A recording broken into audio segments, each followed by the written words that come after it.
Magandang gabi po muli sa inyong lahat at maligayang pagdating sa Pandiocesis na Dambana at Parokya ng Mahal na Birhen ng Fatima. Ang mamumuno po sa ating banal na pagdiriwang ay si Reverend Father Arnie Alindayo. Magsitayo po ang lahat at sumabay sa pambungad na awit. Kasama si Reverend Russell.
Mga kapatid, tayo ngayon ay nangagkatipon-tipon sa ngalan ng Ama, ng Anak at ng Espiritu Santo. Sumainyo ang Panginoon. Mga kapatid, ihanda natin ang ating mga sarili, aminin natin ang ating mga kasalanan upang tayo'y maging marapat gumanap sa banal na pagdiriwang. Inaamin ko.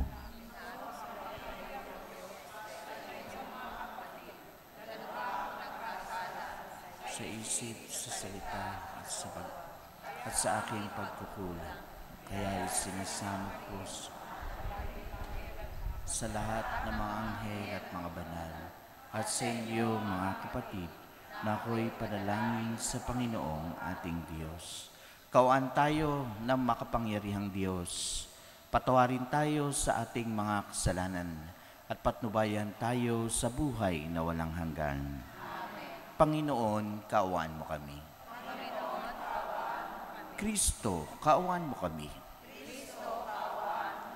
Panginoon, kaawaan mo kami. Manalangin tayo.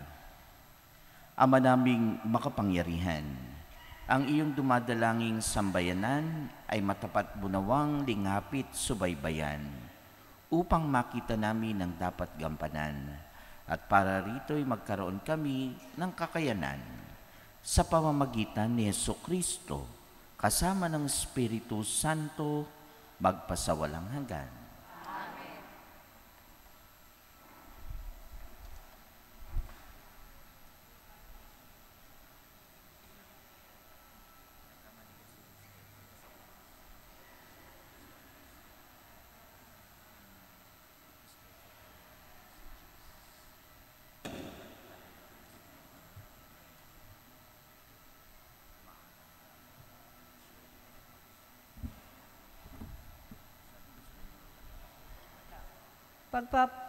Pagpapahayag sa sulat sa mga Hebreyo. Yamang ang mga anak ay tinutukoy niya ay tao, naging tao rin si Jesus. Tulad nila, may laman at dugo. Ginawa niya ito upang sa pamamagitan ng kanyang kamatayan ay maigupo niya ang diablo na siyang may kapangyarihan sa kamatayan. Sa gayon, pinalaya niya ang lahat ng naging alipin habang panahon dahil sa kanilang takot sa kamatayan. Hindi ang mga anghel ang kanyang tinutulungan, kundi ang lahi ni Abraham. Kaya't kinailangang matulad siya sa kanyang mga kapatid sa lahat ng paraan. Sa gayon, Siya'y naging dakilang saserdote, mahabagin at tapat, naglilingkod sa Diyos at naghahandog ng hain sa ikapagpapatawad ng mga kasalanan ng mga tao. Sapagkat siya may tinukso at nagbata, kaya ngayoy matutulungan niya ang mga tinutukso. Ang salita ng Diyos.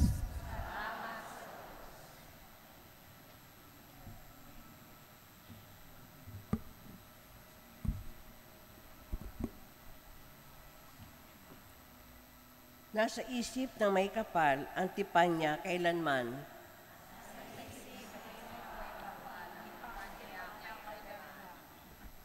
Dapat na ang Diyos, itong Panginoon, ay pasalamatan.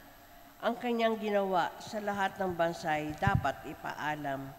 Siya ay purihin, suubin ng awit, ating papurihan. Ang kahangahangang mga gawa niya'y dapat na isaysay.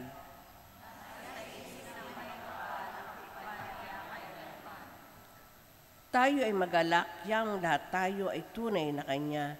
Ang Kanyang pangalan, ang pangalang banal, napakadakila.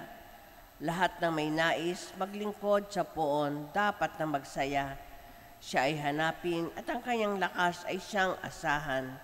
Siya ay hanapin upang mamalagi sa Kanyang harapan.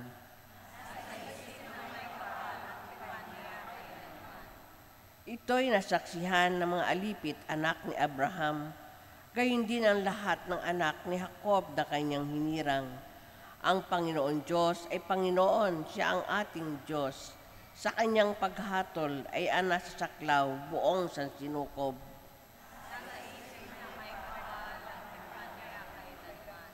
Ang tipang pangako'y laging nasa isip niya'y kailanman. Ang mga pangakong kanyang binitiwan sa lahat ng angkan. Ang tipan ng Diyos ay unang ginawa niya kay Abraham at may pangako ring ginawa kay Isaac na lingkod na mahal.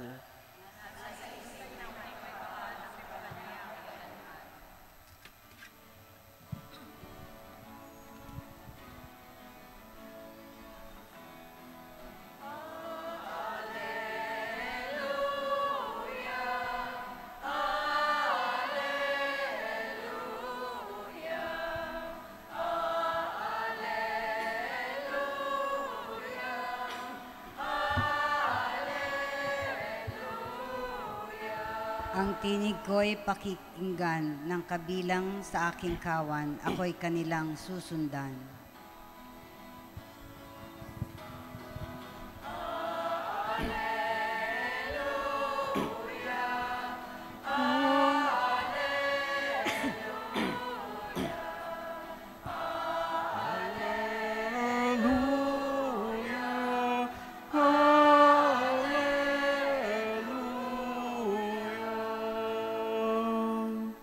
Sumainyo ang Panginoon. Ang mabuting balita ng Panginoon ayon kay San Marcos.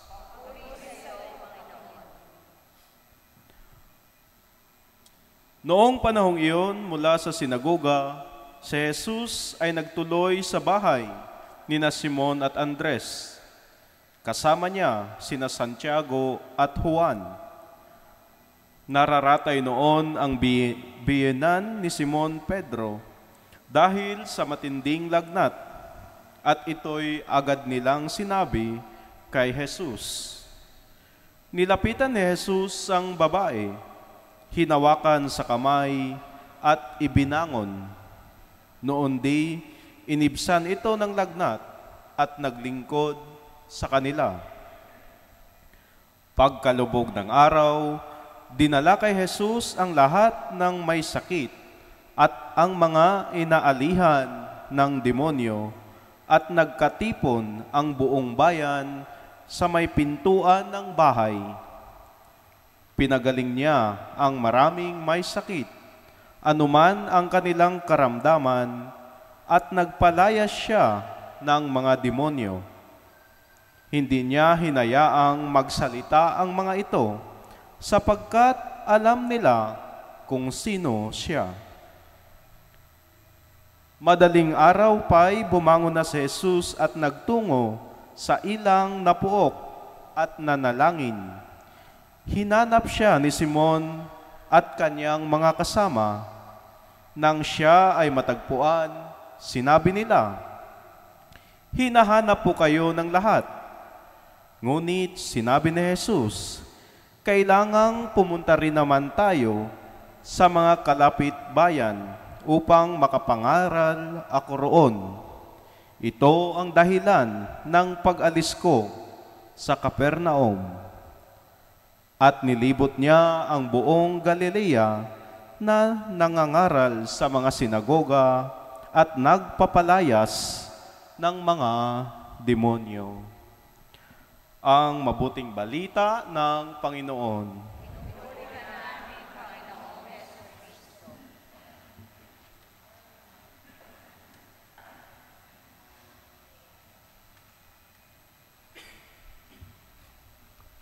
Magandang gabi po. Control, Alt, Delete, no? Ito yung tatlong importanteng key na meron ang keyboard ng computer. Ito rin yung pinipindot, Control, Alt, Delete, kapag ang computer ninyo ay naghahang. No? Ang tawag dyan ay reboot, no? Kasi sabi nila, yung Control, Alt, Delete daw, yung parameter ng iyong RAM, yung memory. Pagka yan ay napupuno, para bagang nababibinlaukan ang computer. So, kinakailangan itapon yon, no? So, nire-reboot natin ang computer pag naghahang, pinipindot natin yan. Control, Alt, Delete, para mag-reboot. No? Bakit ko kinekwento yan? Kasi miski tayo, kinakailangan natin mag-reboot. No? Ano yung nire-reboot natin bilang mga tao? No? Bilang mga naniniwala. Alam nyo, pinagdinilayan natin, ano ba yung impact ng baptism sa atin for the whole week. No? At sinasabi nga natin, pinagbabago tayo ng bautismo. No? Binubuhay tayo. May namamatay sa atin, pero may binubuhay. No? At makikita natin yung example dito dun sa pagtanggap ni Jesus ng mga apostoles. Nung Monday, ang pinagnilayan natin kung paano si Jesus ay tinawag niya yung apat. No? Ngayon, hindi lang sila basta naging friend, no? Kasi bakit? Pati yung mga kamag-anak niya, nakikilala na ni Jesus. At ano yung tagpo dito, no? Yung biyanan ni Pedro ay mayroong sakit, no? Kinakailangang i-reboot, no? Pinagaling ng ating Panginoong Hesukristo sa pamamagitan ng kanyang encounter dito sa babae. No? At ang kwento dito, nung nireboot yung babae, ano nangyari? Yung pagiging may sakit niya, siya ay bumangon. Ano nangyari? Siya mismo, nagsilbi agad sa mga taong parang walang sakit. No? Kasi ito yung tagpo na kung saan nararanasan natin sa ating Panginoon kung tayo ay nire-reboot, kung tayo ay ini-initialize. In other words, kung paano tayo nagbabago. May impact yan sa ating sarili. At ang ating Panginoon, meron din secret dito sa ating kwento. Kasi siya mismo, after the long, busy days, no, nagre-reboot din siya. Pero ano yung reboot na ginagawa ng ating Panginoon? Ano yung Control, Alt, Delete na ginagawa niya? Ito yung pananalangin. No? Makikita natin dito, bago niya simulan yung araw ng kanyang pagtatrabaho, kasama ang mga apostol, siya ay nananalangin. No? Ito yung kung saan ibinabago niya, no? Pinaplano niya yung mga bagay-bagay kasama ang Panginoong Diyos Ama. No? Mga kapatid, sa buhay din natin, kinakailangan din natin ng reboot. No? Yung mga kayabangan natin, no? Yung ating mga kasalanan, na kung saan hindi tayo nagiging bukas sa iba. Pag ayaw natin marinig, yung dapat nating marinig, puros kayabangan, ayokong marinig yan. No?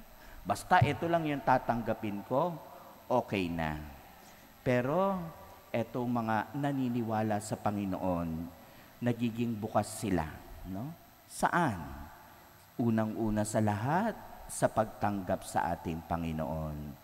At ang impact nito ay yung pagbabagong buhay. Binabalik tayo dun sa ating zero parameter. No? Ano yun?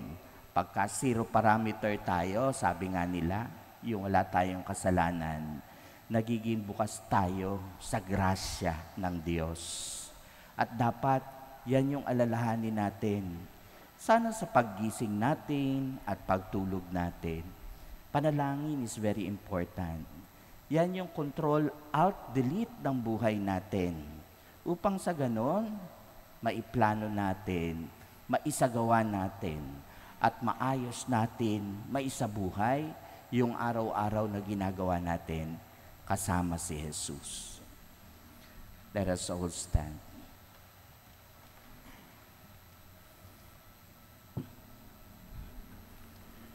Tulad ng mga taong nagdala kay Jesus ng mga may sakit at mga inaalihan ng demonyo, dahil natin sa ating Amang nasa langit ang lahat ng may dalang hinagpis at paghihirap at nangangailangan ng kagalingang puno ng pagmamahal. Ang ating magiging tugon, Panginoon, dinggin mo ang aming panalangin. Panginoon, dinggin mo ang aming panalangin. Ang simbahan naway laging manalig sa Panginoon sa harap ng mga pagsubok at paghihirap. Manalangin tayo sa Panginoon. Panginoon, dinggin mo ang aming panalangin. Ang mga naghihikahos sa daigdig, lalo na ang mga walang katarungang pinagkaitan ng pagkain, damit o kalayaan, naway mabigyan natin ng pag-asa at kalakasan ng kalooban. Manalangin tayo sa Panginoon. Panginoon, dinggin mo ang aming panalangin. Ang mga nahihirapan dahil sa pamimighati at pag-aalala, naway makatagpo kay Kristo ng matatag na kanlungan at katigan. Manalangin tayo sa Panginoon. Panginoon, dinggin mo ang aming panalangin. Ang mga naghihirap dahil sa karamdaman at yaong mga taong mabibigat ang mga pasanin sa buhay, naway matagpuan ang Panginoon sa kanilang dinaranas na mga pagsubok. Manalangin tayo sa Panginoon. Panginoon, dinggin mo ang aming panalangin. Ang mga yumao at yaong mga namimighati dahil sa kanilang paglisan, naway makatagpo ng pag-asa at kaginhawahan sa pagkabuhay na muli ni Jesus. Manalangin tayo sa Panginoon. Panginoon, dinggin mo ang aming panalangin. Ang bawat individual at mga pamilya nag-aalay kaloob at mga mag-aalay kaloob ngayong buwan ng Enero, naway patuloy na magbahagi tanda ng kanilang pagsamba, pasasalamat at pagtitiwala sa Diyos na nagpapala. Manalangin tayo. Panginoon, dinggin mo ang aming panalangin. Ang bawat pamilyang sinisimbolo ng mga nakasinding kandila sa lahat ng ating mga misa, naway matugunan ang kanilang mga intensyon. Manalangin tayo. Panginoon, dinggin mo ang aming panalangin. Isama po natin sa ating panalangin ang intensyon ng ating mass offerers. Cecil Gomez, Lito Angara, Celsa Patriarca and Family, Emma Hamo, Wilma De Vera, Apostolado ng Panalangin, extraordinary ministers of Holy Communion, at sa lahat ng mga magsisipag-alay ngayong gabi, manalangin tayo. Panginoon, dinggin mo ang aming panalangin. Ama naming makapangyarihan, bantayan mo ang aming pamilya, iligtas at pangalagaan mo kami, sapagkat lahat ng aming pag-asa ay nasa iyo. Hinihiling namin ito sa pamamagitan ni Kristong aming Panginoon. Amen.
Manalangin kayo, mga kapatid, upang ang paghahain natin ay kalugdan ng Diyos amang makapangyarihan.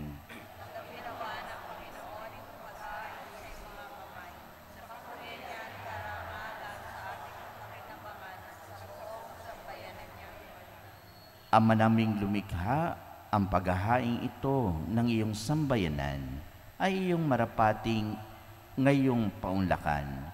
Pakundangan dito, mapasa amin nawa ang iyong kabanalan, at ang masugid naming dalangin ay iyong pagbigyan. Sa pamamagitan ni Jesucristo, kasama ng Espiritu Santo, magpasawalang hanggan. Sumainyo ang Panginoon. Itaas sa Diyos ang inyong puso at diwa. Pasalamatan natin ang Panginoong ating Diyos. Ama naming makapangyarihan, tunay ngang marapat na ikaw ay aming pasalamatan. Ikinalugod mong likhain ang sanlibutan na iyong pinagbabago at idinarangal sa pamamagitan ng iyong mga kinalugdan, kaya't utang na loob ang iyong itinanggi at ng mga banal na kapiling mong lagi sa iyong paggiliw at pagkandili.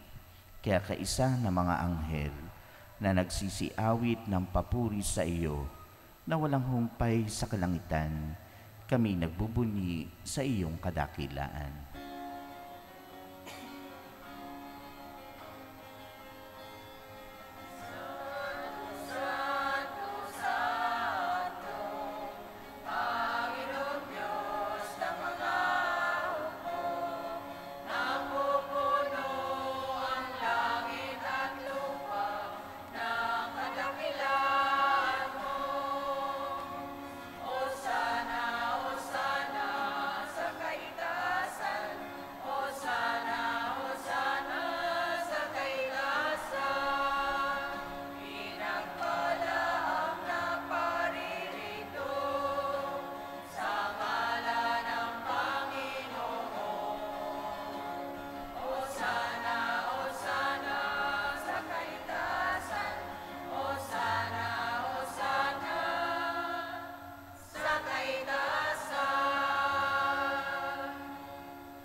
Ama naming banal, ikaw ang bukal sa tanang kabanalan, kaya't sa pamamagitan ng iyong Espiritu, gawin mong banal ang kaloob na ito, upang para sa aming maging katawan at dugo ng aming Panginoong Hesukristo. Bago niya pinagtiis ang kusang loob na maging handog, hinawakan niya ang tinapay, pinasalamatan kanya, pinaghati-hati niya iyon, inabot sa kanyang mga alagad at sinabi, "Tanggapin ninyo lahat ito at kanin. Ito ang aking katawan na ihahandog para sa inyo."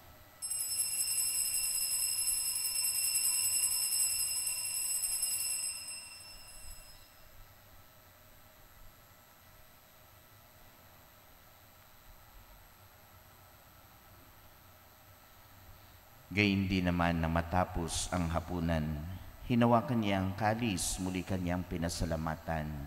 Inabot niya ang kalis sa kanyang mga alagad at sinabi, "Tanggapin ninyo lahat ito at inumin. Ito ang kalis ng aking dugo, ng bago at walang hanggang tipan, ang aking dugo na ibubuhos para sa inyo at para sa lahat, sa ikapagpapatawad ng mga kasalanan. Gawin ninyo ito sa pag-alaala sa akin."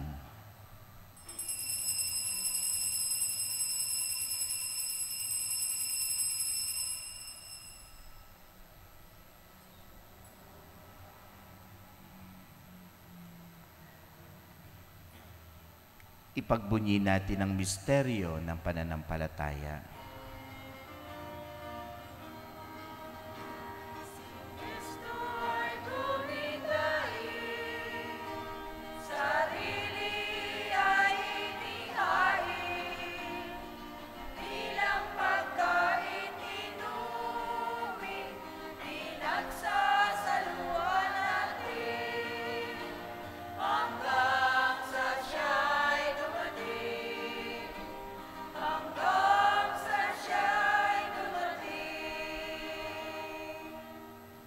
Ama, ginagawa namin ngayon ang pag-alaala sa pagkamatay at muling pagkabuhay ng iyong anak.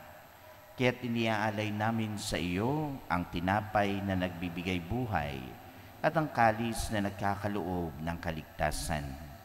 Kami nagpapasalamat dahil kami iyong minarapat na tumayo sa harap mo para maglingkod sa iyo. Isinasamo namin kami magsalo-salo sa katawan at dugo ni Kristo ay mabuklod sa pagkakaisa sa pamamagitan ng Espiritu Santo. Ama, lingapin mo ang iyong simbahang laganap sa buong daigdig.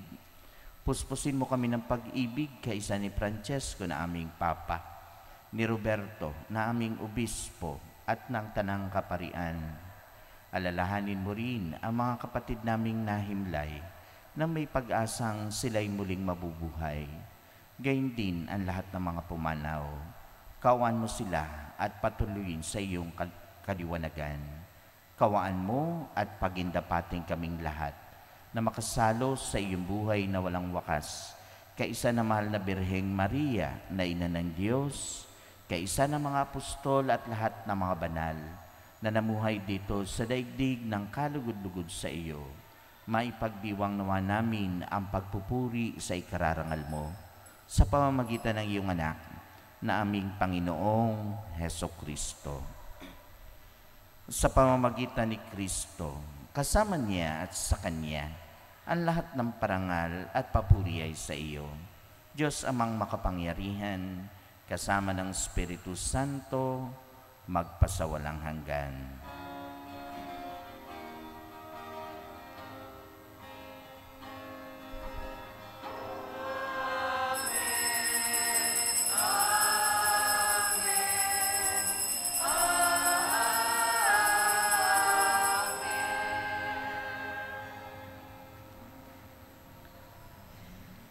Sa tagubilin ng nakagagaling na utos at turo ni Jesus na Panginoon natin at Diyos, ipahayag natin ng lakas loob.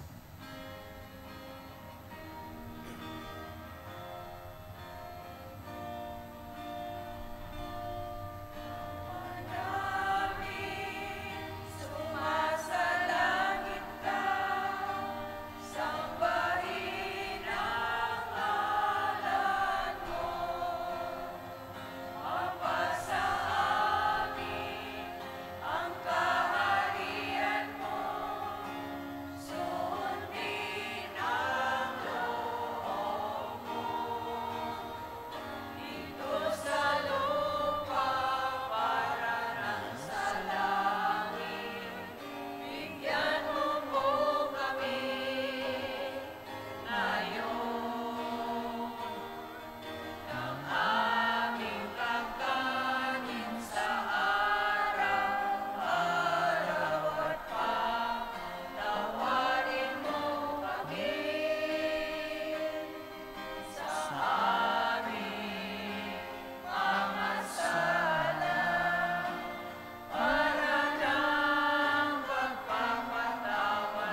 Hinihiling namin kami iadya sa lahat na masama, pagkalooban ng kapayapaan araw-araw, iligtas sa kasalanan at ilayo sa lahat ng kapahamakan, samantalang aming pinananabikan ang dakilang araw ng pagpapahayag ng tagapagligtas naming si Jesucristo.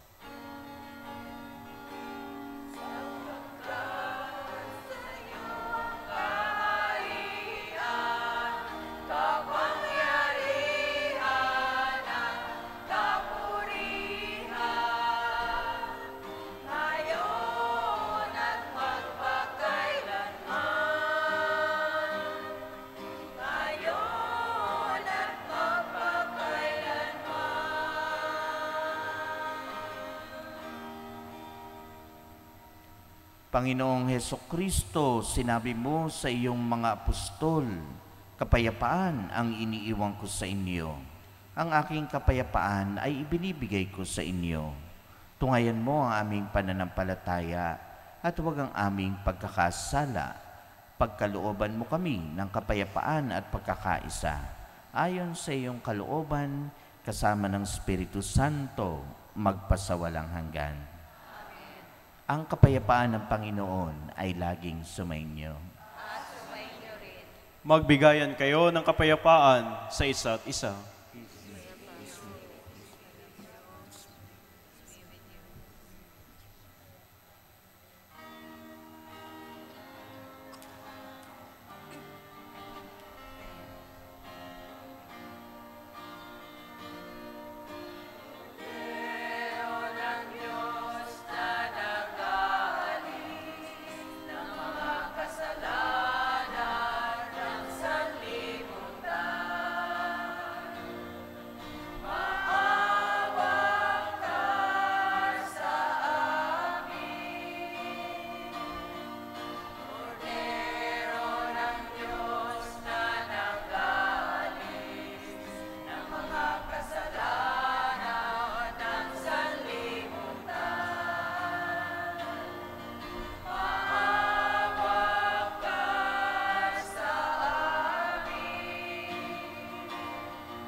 Ito ang kordero ng Diyos, ito ang nag-aalis ng mga kasalanan ng sanlibutan.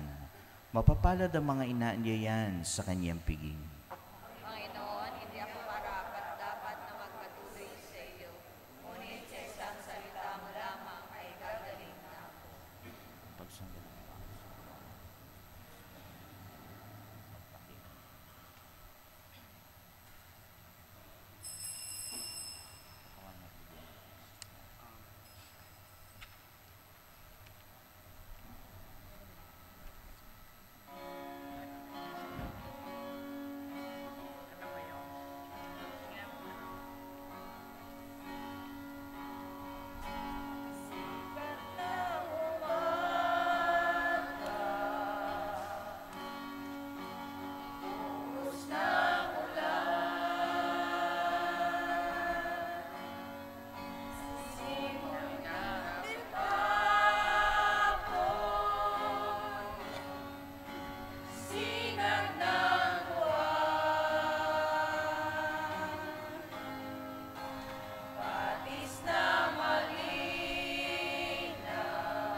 Manalangin tayo.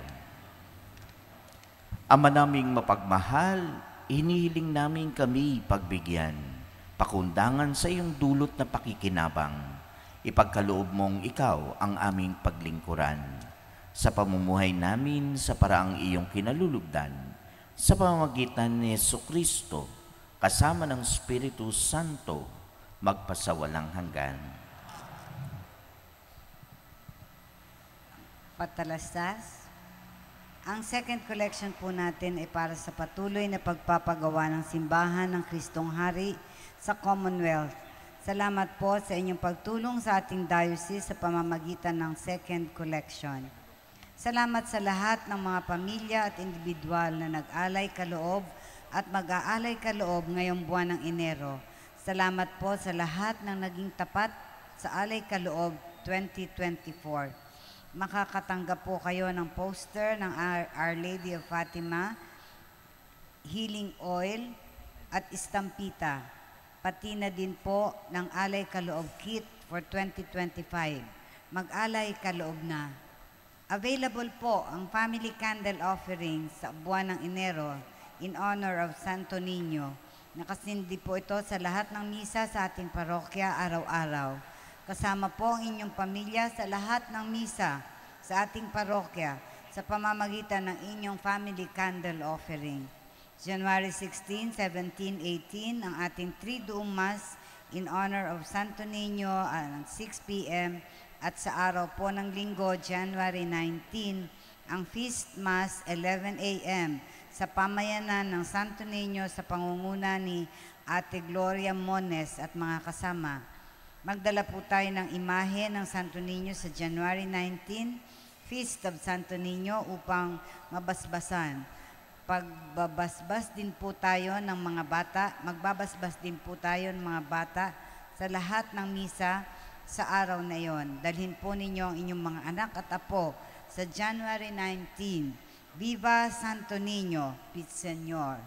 Available po ang ating Divine Mercy Calendar for only 100 pesos. Bili na at ilagay ito sa mga tahanan ninyo.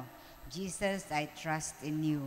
Abangan po natin ang pagbubukas ng Jubilee Door ng Diocesan Shrine and Parish of Our Lady of Fatima, Episcopal Coronation of the Miraculous Image of Our Lady of Fatima, blessing of the image of Saint Jacinta and Saint Francisco Marto, at pagdating ng first-class relics ng 2 batang pastol mula sa Portugal.